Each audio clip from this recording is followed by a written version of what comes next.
Hello people, and welcome back, or welcome to, if you haven't been here yet. So awkward, right? So awkward. Today I'm going to be doing this look right here. I did a little bit outside of the norm for me this time. I did a cooler smoky brown eye. Every time I talk to friends and family about makeup or I'm doing their makeup and they do their own eyeshadows, they tend to use a lot of browns and neutrals, and those are easy colors to use. They go with like any eye color. I did the same thing here. I used cool tone browns and neutrals, and then I had a shimmer on the lid. I also added some black into it just to make it a little bit more dramatic and smoky. You can not put the black in this at all, and I would wear it as an everyday look. I have worn it as an everyday look all the time. I also did a little bit more coverage on my face. Instead of using the RCMA translucent powder like normal, I used a micro smooth finish powder from Sephora.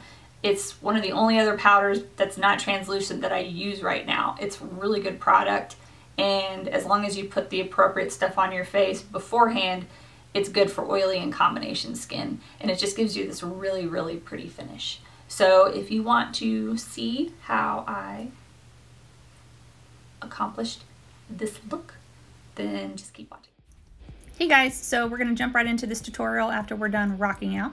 We're going to add the Hard Candy eyeshadow primer to the eyes first. This really, really helps if you have oily eyelids like I do, to help keep your eyeshadow on all day. Next, we're going to go in with the Becca Ombre Rouge eye palette.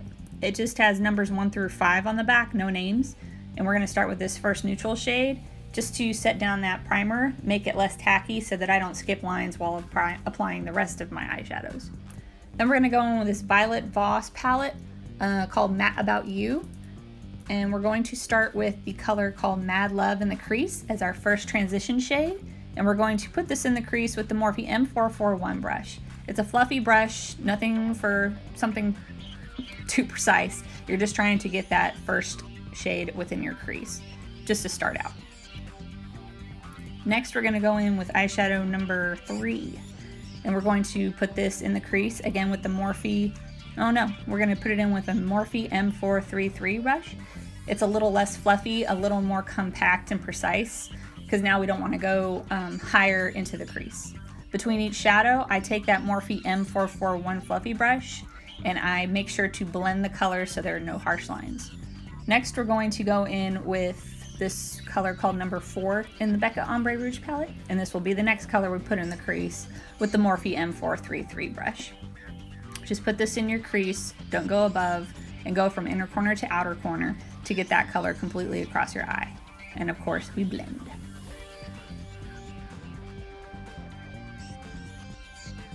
Next, we're going in with that color number 5 from the Ombre Rouge palette. We're going to put that in the crease with the Morphe M441 brush. You could go ahead and make this your outer corner color if you don't want to go any darker than this. If I'm going out to work or just every day, I probably stop at number 4 for my crease and put number 5 in my outer corners before I put on my lid color. And that's good for an everyday look. Next for the corners, we're going to put in the color called Sweet from that Mad About You palette. It's a really nice chocolatey brown. I guess it sort of has some undertones in it. It reminds me a lot of Makeup Geek's Luna? Is that what it's called? From the Manny NUA palette? Anyway, it wasn't quite dark enough for me for this tutorial, so I decided to add black to that sweet color, and in this palette it's called Amor. So all I'm doing is adding more of that sweet and Amor color to my outer corners to make it a little more dramatic and a little more smoky.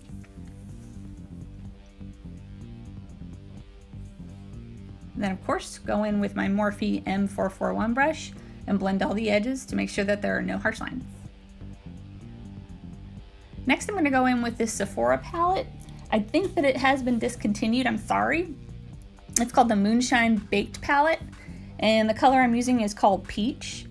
It is just this very neutral, very pretty, sparkly color that I like to use on my lids when I'm doing this brown, smoky brown look on my eyes. So I put that on both my lids, and then I reapply the Amor in Sweet to the corners because I don't want to take away the depth that I already put in my eyes. So normally I'm going through and I'm blending and adding more color once I put in that lid shade. So next we're going to go in with the Amor color again, and using the, let's see, we're going to use the flat edge brush from Sigma, the E15 flat definer brush, and we're just going to line the upper lash line with that black eyeshadow to make the eyelashes look thicker. Then just going in with a makeup wipe, any makeup wipe will do, to clean up all the fallout out of my face. And this is also a really good way to clean up those edges. You may not get as sharp of an edge as you would if you were to use tape or an eyeshadow shield, but it definitely gives you, a shape to your eyes. And for everyday wear, I think it's an easy trick to do. So next, going to put on my first coat of mascara. This is the Stila Huge Extreme Lash Mascara, and it's just their black. I don't think they have any other color. This is my favorite mascara. I was using the Urban Decay's Perversion before this, but I feel like this gives me the same results as that one did without the primer. So next we're moving on to the face, and I'm using my trusty Hourglass Veil Mineral Primer, oil-free, and putting that all over the skin where I'm going to be applying makeup.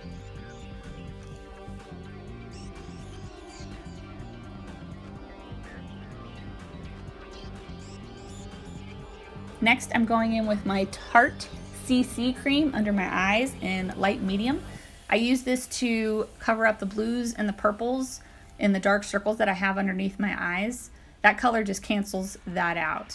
And putting it underneath concealer, it's just giving you extra coverage if you have that dark coloring. And I tried to show the difference. Hopefully you can see it, how one eye looks with it and how one eye looks without it. And I think it was kind of obvious that it really does help. And then I go on to use that CC cream to cover up the brown spots on my forehead. So it's really good at canceling out those darker browns that don't belong on your skin as well. I think it does a good job of covering up, and so that's just something I do before I start with my concealer. And this is the Makeup Forever Ultra HD Concealer in the color R30. I'm not putting on any foundation today except for that powder, so I'm going to put this all over the parts of my face that I normally do. I guess you could say I use it as a foundation. It's odd because it is a concealer, but it doesn't give me a heavy-duty coverage when I wear it with the RCMA powder. So we're going to buff that into the skin using the Real Technique sponge. This is a damp sponge, and I use warm water as opposed to cold. I feel like it helps the makeup spread across your face a lot easier and to just blend a lot nicer as opposed to using cold water. Just a tip that I found, not something that you have to do. And I put this all over my face, try to cover up most of the imperfections on my face, even though some will sort of show through, which is okay because that's how you get the non-super heavy look. And so we'll put that all over the face, all over the 5 head, and I do put it down my neck to make sure that I don't get that floating head that I am so afraid of. So then we're going to go in with this Sephora Micro Smooth Finish Powder. I believe it's in color, let's see, light. And first I use it with the same damp Technique sponge, and I put it that way on my T-zone. I find that if I don't put it this way on my T-zone, like my forehead, my nose, and my chin there, that the oil does break through more easily. But when I'm done with those certain points, I take a brush, and here I am using a brush from Sephora, and the number is 6Z7, and I just pat that into the skin everywhere that I didn't put it already. I do put this into my smile lines, unlike the RCMA powder, because I don't have it as a damp brush. It doesn't settle into my smile lines as much. And because this is a powder that has color, it would look kind of weird if I didn't put it all over my face instead of just the perimeter like I do with the RCMA. And again, just bringing that color down my neck to make sure that everything matches. And then I'm going in with that giant Morphe E41 brush. I just like to use it to blend down my neck a little more. Next, we're going to do the eyebrows, and I'm using the L'Oreal Eye Definer, I believe it's called. Brow Stylist Definer, and I'm using dark blonde. Just filling in these eyebrows real quick. We all know how excited I am about these, and just trying to make myself look human.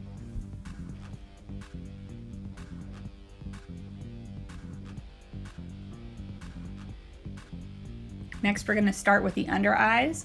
I'm going back in with that Mad Love color, and I'm going to take that Sigma flat definer brush, and we're just going to line the bottom lash line with all of those matte colors that we already used on the upper portion of our crease. So then going in with numbers 3 and 4 from the Ombre Rouge palette, just mixing those together, putting that on that flat definer brush, and going underneath of the lash line as you see here.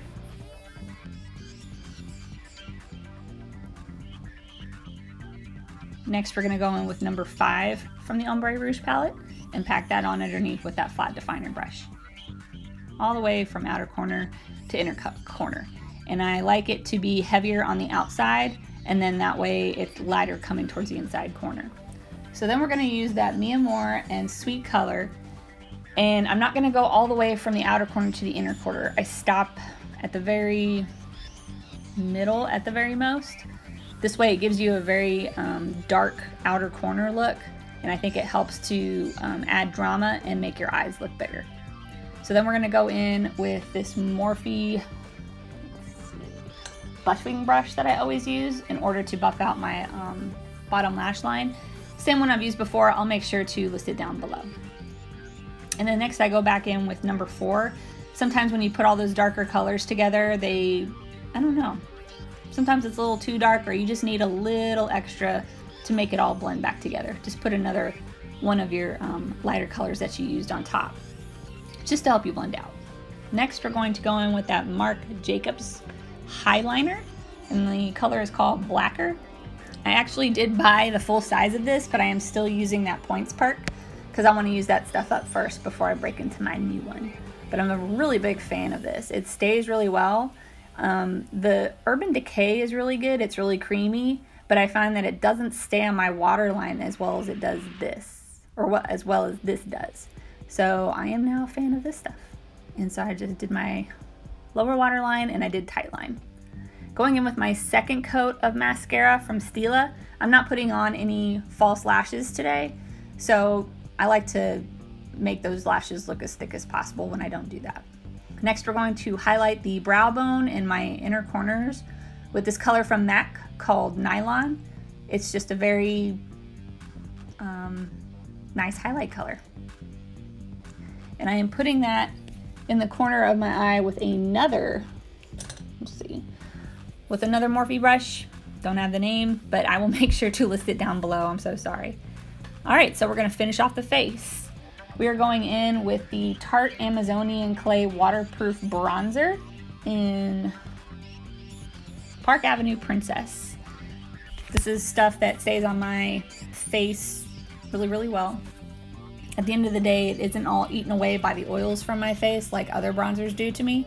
If you guys know of any other bronzer that you feel does the same thing, I'm all about looking for a new one. But for right now, this is really working for me. And so I guess you can say it's a light contour. I don't think it is, but I'm just putting the bronzer on the outside perimeters of my face, as you saw, just to get some life back in and some dimension back into my face. And I do follow the outer perimeters and the lines of my cheeks. And I make sure to bring that bronzer down my neck, to my chest, and to my shoulders. Next, I'm going in with the Tarte blush called Seduce. It's a very light pink color. And I'm just a huge fan of that line of blushes from them. So I bought like 6, if you're wondering why those blushes seem to be almost all I ever use in the blush world.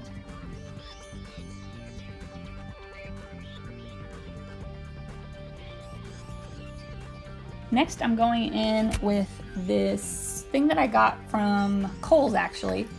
And it has the Mary Luminizer, Cindy Luminizer, and Betty Luminizer.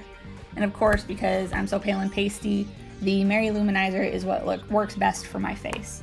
I've used the other two before, but usually not my eyes for an eyeshadow look. And so this is really good for pale skin. I don't know how it would look on more tan skin. It could probably still look pretty good on anybody. So just putting that on the highlights of my cheeks, making sure to stay out of my under eye bags to not highlight them any more than I want. And then I am just taking this brush, it's a Luxie 249, and I am highlighting the middle of my nose and my Cupid's bow. Next we're going to put these brows in place using the NYX eyebrow gel. I think it's called Control Freak. It's cheaper than the Anastasia Beverly Hills eyebrow gel, and it works just as good in my opinion.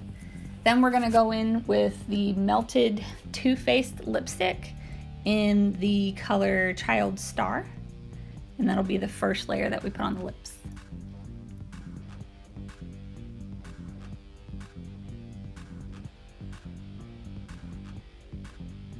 Next we're going to top that with a Marc Jacobs lip lacquer, and we're going to go in with the color Skin Deep. I really like the, as I've said before, I really like the formula of this lip gloss. It doesn't get all goopy on my lips, and I just love the colors, and I plan on buying more shades. Then we're going to set this face with the Urban Decay De-Slick Makeup Setting Spray Oil Control. I have used a couple different setting sprays. There's one from Boscia and there is one from NYX, and they're both good, but for some reason it doesn't give me the same finish in the end as this Urban Decay one does. And I found that setting my face after that by drying it with a fan is just something else that really makes that makeup stay on a lot better.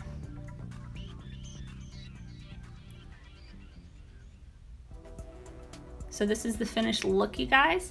I hope that you enjoyed this tutorial. I hope that you learned something and that this is a look that you try to replicate for yourself. I really appreciate you guys coming back, and if you like what you saw, give this a thumbs up and make sure to subscribe to my channel in order to see more tutorials. They will be coming soon. So yeah, this is going to be it. Bye guys.